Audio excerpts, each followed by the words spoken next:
வணக்கம் நண்பர்களே. இதற்கு முந்தைய வகுப்புகளில் 10ஆம் வகுப்பு புவியியல் பாடப்பிரிவில் நம்ம இந்தியாவின் நிலத்தோற்றம் அது சம்மந்தமாக பார்த்தோம். இன்னைக்கு அதோடைய கண்டினியூஷன் நம்ம பார்க்கலாம். சரியா?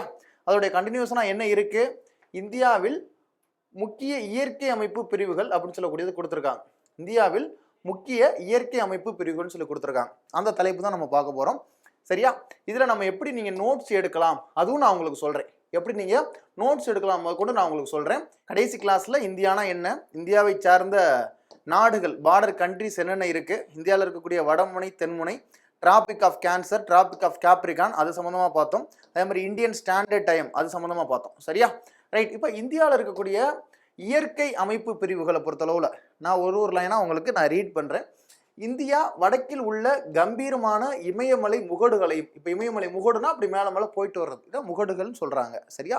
கம்பீரமான இமயமலை முகடுகளையும் தெற்கில் அழகான கடற்கரைகளையும், நீங்கள் இமயமலையிலேருந்து இமேஜின் பண்ணி பாருங்க. கீழே சவுதர்ன் சைடு எப்படி இருக்கும்? நிறைய கடற்கரைகள் இருக்கும். 3 பக்கங்கள் கடல்களால் சூழப்பட்டது தான் நம்ம இந்தியா. அதே மாதிரி மேற்கில் இந்திய பாலைவனம், ராஜஸ்தான் எடுத்துக்கிட்டிங்கன்னா ஒரு பாலைவனமாக தான் இருக்கும். அந்த இடத்துல உலகில் இருக்கக்கூடிய ஏகப்பட்ட கண்ட்ரி எல்லா இடத்துலையுமே மேற்கு சைடு பார்த்தீங்கன்னா பாலைவனமாக தான் இருக்கும். மேற்கு பகுதிகளில் பாலைவனமாக தான் இருக்கும். கிழக்கில் புகழ்பெற்ற இயற்கை பாரம்பரியத்தையும் கொண்ட சிறந்த புவியியல் தோற்றங்களை கொண்ட ஒரு வல்லமை பெற்ற நாடாக அமைந்துள்ளது. புத்தகத்தில் எப்படி கொடுத்துருக்காங்களோ வரி வரியாக நம்ம அதை படித்து அதற்கு எப்படி நீங்கள் நோட்ஸ் எழுதணும்னா நம்ம பார்க்குறோம். சரியா? ரைட். இப்போ இந்தியாவை பொறுத்தளவில் சரியா, இந்திய நிலப்பகுதி பல மாறுபட்ட இயற்கை நில தோற்ற அமைப்புகளை பெற்றுள்ளது. பல மாறுபட்ட இயற்கை நில தோற்ற அமைப்புகளை கொண்டுள்ளது. இந்தியா முழுக்க ஒரே மாதிரி அமையலை. இந்தியா ஃபுல்லாக ஒரே மாதிரி நம்மளுக்கு சமவெளிகளாக இல்லை. இந்தியா முழுக்க பார்த்தீங்கன்னா நம்மளுக்கு பாலைவனங்களாக இல்லை. இந்தியா முழுக்க பார்த்தீங்கன்னா ஒரு தீவாக கிடையாது. இந்தியா முழுக்க நம்ம பெனின்சுலார் அப்படின்னு சொல்ல மாட்டோம். சரியா? ரைட். அதாவது தீபகற்பம் அப்படின்னு சொல்ல மாட்டோம். இந்தியாவுடைய இயற்கை அமைப்பை 6 பெரும் பிரிவுகளாக பிரித்திருக்காங்க. இந்தியாவுடைய இயற்கை அமைப்பு எப்படி பிரிச்சிருக்காங்க? 6 பெரும் பிரிவுகளாக பிரிச்சிருக்காங்க. 1 வடக்கு மலை. சரியா? 1 வடக்கு மலை, இமயமலை இருக்கிறதா வடக்கு மலைன்னு சொல்லியிருக்காங்க நமக்கு. அடுத்து 2வது வடபெரும் சமவெளிகள்னு சொல்லியிருக்கு. 2வது என்ன இருக்கு? வடபெரும் சமவெளிகள்னு சொல்லியிருக்கு.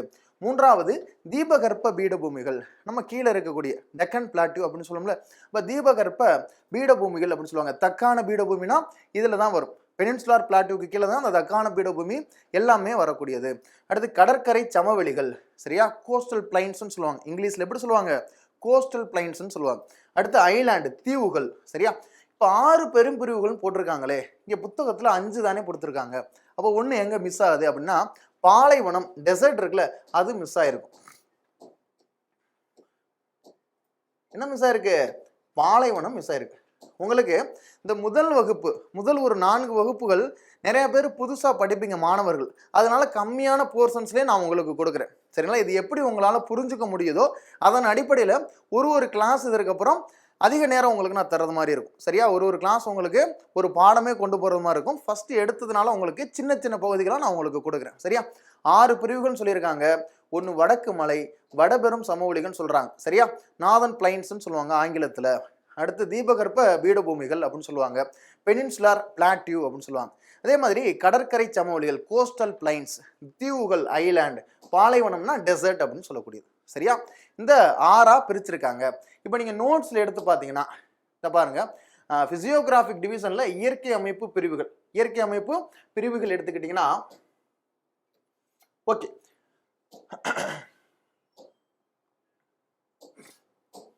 பாருங்க, இந்த ஹிமாலயன் மவுண்டைன்ஸ் இருக்கு, இந்த கிரேட் நார்தர்ன் பிளைன்ஸ், இப்படி தான் உங்களுடைய நோட்டு புத்தகத்தில் நோட்ஸ் நீங்கள் எழுதணும். அதற்காக தான் இந்த வகுப்பு ஜியாகிரஃபியில் 10ஆம் வகுப்பு பாட புத்தகத்திலேருந்து நீங்கள் எந்த அளவுக்கு நோட்ஸ் எடுத்துக்கிறீங்க, மெட்டீரியல் தான் ரொம்ப முக்கியம். சரிங்களா? உங்களுடைய ஓன் ஹேண்ட் ரைட்டிங்கில் எடுக்கக்கூடிய மெட்டீரியல் தான் உங்களுக்கான சோர்ஸ் ரொம்ப ரொம்ப முக்கியமானது. நீங்கள் தேர்வுகளுக்கு படிக்கும்போது இந்த 6 நீங்கள் அப்படி எழுதணும். சரியா? இமயமலை இருக்கு, பெரிய வட சமவெளிகள், கிரேட் நார்தர்ன் பிளைன்ஸ்னு சொல்றாங்க.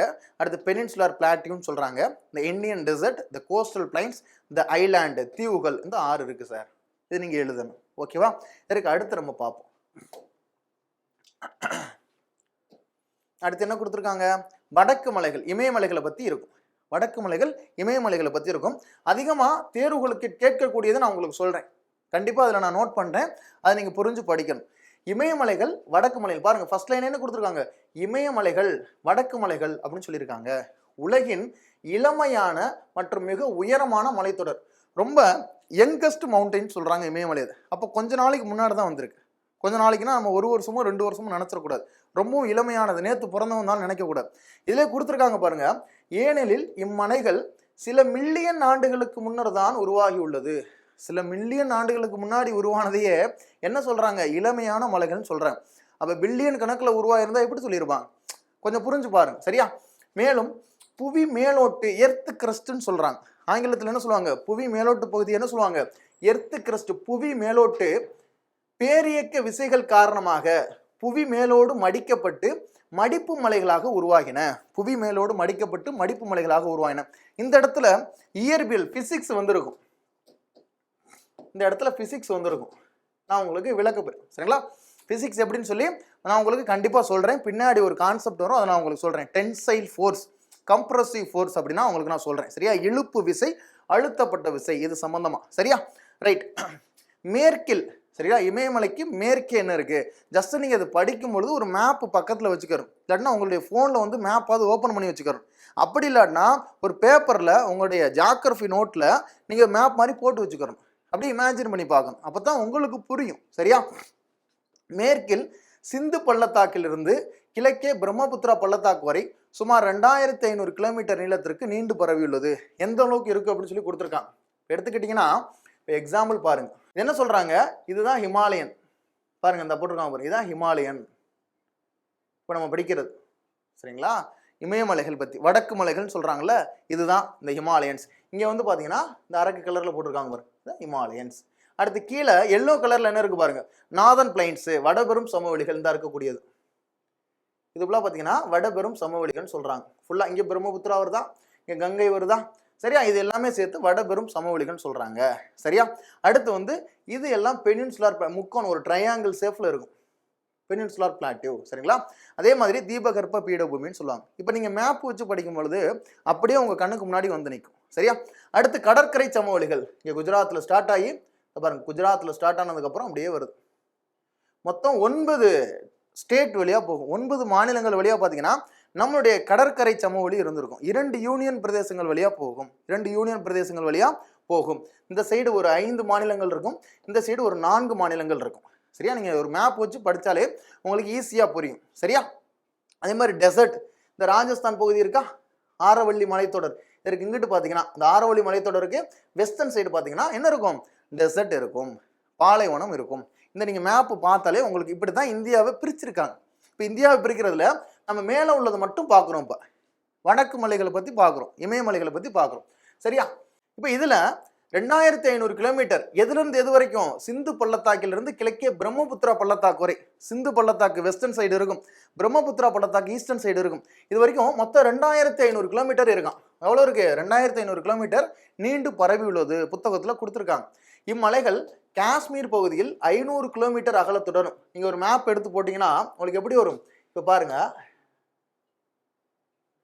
காஷ்மீர் பகுதியில் 500 கிலோமீட்டர் அகலம், காஷ்மீர் பகுதியில் 500 கிலோமீட்டர் அந்த அகலமாக இருக்கு.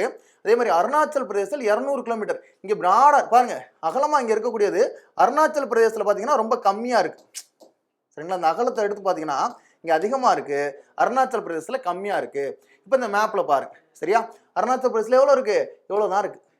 இதே நீங்கள் காஷ்மீர் எடுத்தீங்கன்னா எவ்வளோ இருக்கு, அதிகமாக இருக்கு. இதுதான் அதில் கொடுத்துருக்காங்க. சரியா?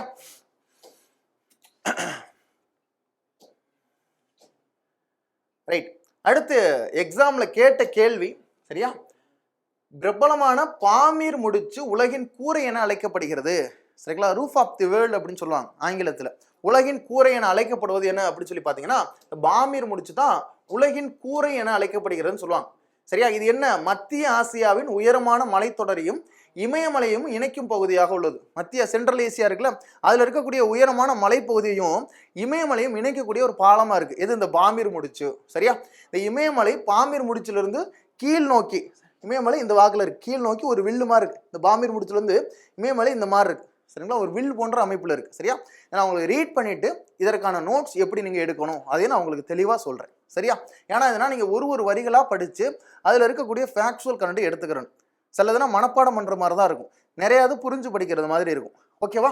அடுத்து இமாலயா, அதுல என்ன கொடுத்துருக்காங்க பாருங்க, இமாலயா என்ற சொல் சமஸ்கிருத மொழியில சொல்றாங்க பனி உறைவிடமா, அபோர்ட் ஆஃப் த ஸ்னோ அப்படின்னு சொல்றாங்க. சரிங்களா, பனிகளின் உறைவிடம், பனிகளின் உறைவிடமா தான் அந்த இமாலயான்னு சொல்றாங்க. சமஸ்கிருதத்துல ரொம்ப முக்கியம், பனிகளின் உறைவிடம். தமிழ்ல என்ன சொல்றாங்க, பனிகளின் உறைவிடம். இமாலயா என்ற சொல் வந்து சமஸ்கிருத மொழியில இருக்கு. அதற்கு தூய தமிழ்ல பாத்தீங்கன்னா பனிகளின் உறைவிடம். இது எப்படி பிரிச்சிருக்காங்க, 3 பெரும் பிரிவுகளா பிரிக்கிறாங்க. அந்த இமயமலையே 3 பெரிய உட்பிரிவுகளா பிரிக்கிறாங்க சார். அந்த 3 என்ன, ஒன்று டிரான்ஸ் இமயமலை, இந்த டிரான்ஸ் ஹிமாலயா, அப்படி இல்லாட்டினா வெஸ்டர்ன் ஹிமாலயாஸ்ன்னு சொல்லுவாங்க. மேற்கத்திய இமயமலைன்னு சொல்லுவாங்க, வெஸ்டர்ன் இமயமலைன்னு சொல்லுவாங்க. சரிங்களா, வெஸ்டர்ன் ஹிமாலயாஸ்ன்னு சொல்லுவாங்க. செகண்டு இமயமலை சென்ட்ரல் ஹிமாலயாஸ், மத்திய இமயமலைகள் சொல்றாங்க. இரண்டாவதா இமயமலை பார்க்குறோம், அந்த இமயமலைகளை 3ஆ பிரிக்கிறாங்க. ஒன்று வெஸ்டர்ன் சைடு, அது டிரான்ஸ் ஹிமாலயாஸ்ன்னு சொல்றாங்க.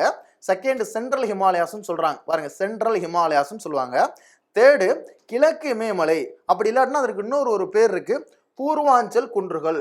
பூர்வாத்ரின்னு எழுதக்கூடாது. சரிங்களா, பூர்வாத்ரினா அது வெஸ்டர்ன் காட்ஸ் ஈஸ்டர்ன் காட்ஸ் இருக்குல்ல, வெஸ்டர்ன் காட்ஸ் சகாயத்ரின்னு சொல்லுவாங்க, ஈஸ்டர்ன் காட்ஸ் பூர்வாத்ரின்னு சொல்லுவாங்க. இது பூர்வாஞ்சல் குன்றுகள், இது பூர்வாஞ்சல் குன்றுகள்னு சொல்லுவாங்க. சரி சார், அடுத்து இதுல உங்களுக்கு தெரியுமா அப்படின்னு சொல்லி ஒன்று கேட்டிருக்காங்க. எக்ஸாம்ல அடிக்கடி கேட்கக்கூடியது, அது என்னன்னு பாருங்க. நிறைய எக்ஸாம்ல நீங்க இந்த பிசி எக்ஸாம், எஸ்ஏ எக்ஸாம்லாம் எடுத்து பார்த்தீங்கன்னா அடிக்கடி இந்த கேள்வி வரும், இந்தியாவில் மிகவும் பழமையான மடிப்பு மலைத்தொடர் என்னன்னு சொல்லி கேட்பாங்க. இந்தியாவில் மிகவும் பழமையான மடிப்பு மலைத்தொடர் என்னன்னு சொல்லி கேட்பாங்க. அப்படி பார்த்தீங்கன்னா ஆரவள்ளி மலைத்தொடர். ஆரவள்ளி மலைத்தொடர் தான் இந்தியாவில் இருக்கக்கூடிய மிகவும் பழமையான மடிப்பு மலைத்தொடர். சரியா, இதற்கு அடுத்து டிரான்ஸ் ஹிமாலயா இருக்கு, சென்ட்ரல் ஹிமாலயா இருக்கு, ஈஸ்டர்ன் ஹிமாலயாஸ் இருக்கு. சரி, இது வரைக்கும் பார்த்தோம் சார். இது வரைக்கும் எப்படி நோட்ஸ் எடுக்கிறது, இப்போ பாருங்க. இப்போ நான் ஆல்ரெடி உங்களுக்கு இந்த டயக்ராம் காட்டினேன். சரியா, ஆல்ரெடி உங்களுக்கு இந்த டயக்ராம் காட்டினேன்.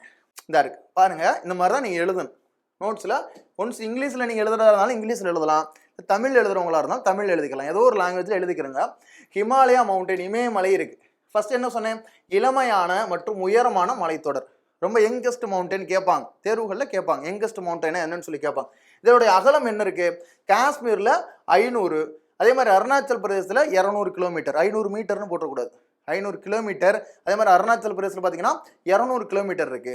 அடுத்து பாமீர் முடிச்சு, ரொம்ப கீ பாயிண்ட், அதில் படித்ததில் ரொம்ப கீ பாயிண்ட் பார்த்தீங்கன்னா பாமீர் முடிச்சு. இந்த பாமீர் முடிச்சு என்ன சொல்றாங்க, உலகின் கூரை, ரூஃப் ஆஃப் தி வேர்ல்டுன்னு சொல்லுவாங்க. என்ன சொல்றாங்க, ரூஃப் ஆஃப் தி வேர்ல்டு அப்படின்னு சொல்லுவாங்க, பாமீர் முடிச்சு. சரியா, இந்த ஹிமாலயாவுக்கு சான்ஸ்கிரிட்ல தான் ஹிமாலயான்னு சொல்றாங்க. இதற்கு தமிழ் என்ன பேரு, பனிகளின் உறைவிடம். பனிகளின் உறைவிடம், இந்த அறை போடணும், உறைவிடம். சரியா, அதே மாதிரி ஒரே ஒரு கொஸ்டின் அதில் பார்த்தது, which is the oldest mountain range in India, இந்தியாவின் பழைய மலைத்தொடர்ச்சி அது அப்படின்னு சொல்லி பார்த்தீங்கன்னா ஆரவள்ளி ரேஞ்சு. ஆரவள்ளி மலைத்தொடர் தான் இந்தியாவில் இருக்கக்கூடிய பழமையான மலைத்தொடர்னு சொல்றாங்க. சரியா, இளமையான மலைத்தொடர்னா வேற, பழமையான மலைத்தொடர்னா வேற. அதே மாதிரி இதை எப்படி பிரிக்கிறாங்க, 3ஆ பிரிக்கிறாங்க சார். ஒன்று டிரான்ஸ் ஹிமாலயா, அடுத்து ஹிமாலயா, ஈஸ்டர்ன் ஹிமாலயா. டிரான்ஸ் ஹிமாலயாவுக்கு இன்னொரு பேர் என்ன சொல்லுவாங்க, வெஸ்டர்ன் ஹிமாலயா சொல்லுவாங்க. சென்ட்ரல் ஹிமாலயா ஆர் அதர்வைஸ் ஹிமாலயாஸ்ன்னு சொல்லுவாங்க. இது ஈஸ்டர்ன் ஹிமாலயாஸ்ன்னு சொல்லுவாங்க. சரியா, இது 3ஆ பிரிச்சிருக்காங்க. அடுத்து இதற்கு அடுத்த வகுப்புல நம்ம என்ன பார்ப்போம்னா, இதற்கு அடுத்த வகுப்புல இந்த மாதிரி சின்ன சின்ன குட்டி குட்டி கான்செப்டா உங்களுக்கு நான் கொண்டு போனா தான் ஃபர்ஸ்ட் எடுத்த உடனே நிறைய பேர் ஜாகிரபி படிக்கிறவங்களுக்கு புரியும். சரியா, நிறைய பேர் புதுசா ஜாகிரபி படிக்கிறவங்களுக்கு புரியும். இதற்கு அடுத்த வகுப்புகள்னா ஒரே கிளாஸ்ல ஒரு பாடமே முழுக்க கொண்டு போறது மாதிரி நான் உங்களுக்கு கொடுக்குறேன். சரியா, ஃபர்ஸ்ட் எடுத்தோன்னா கம்மியா படிக்க பாருங்க. எப்படி நோட்ஸ் எடுக்கணும், ஒரு பாடப்பகுதி படிக்கிறோம், அந்த பாடப்பகுதியை நம்ம வாசித்து பார்க்குறோம், வாசித்து நம்ம அதுல இருந்து எப்படி நோட்ஸ் எடுக்க போறோம். இப்போ நான் எடுக்கிற எல்லா கண்டனுமே பார்த்தீங்கன்னா உங்களுக்கு நீங்க உங்களோட நோட்ஸ்ல இருக்கணும். சரியா, இதற்கு அடுத்த வகுப்புல நம்ம trans Himalaya, central Himalaya, eastern Himalaya இது சம்பந்தமா நம்ம கண்டிப்பா பார்க்கலாம். கண்டிப்பா அது வரைக்கும் நீங்க இதை ஃபாலோ பண்ணுங்க. உங்களுக்கு கண்டிப்பா ஜாகிரபியில அடுத்து வரக்கூடிய தேர்வுக்கு முன்னாடி எல்லா பாடப்பகுதியுமே கட்டாயம் நிறைவேற்றலாம். ஓகேவா? ஓகே, நன்றி நண்பர்களே, வாழ்க வளமுடன், நன்றி, வணக்கம்.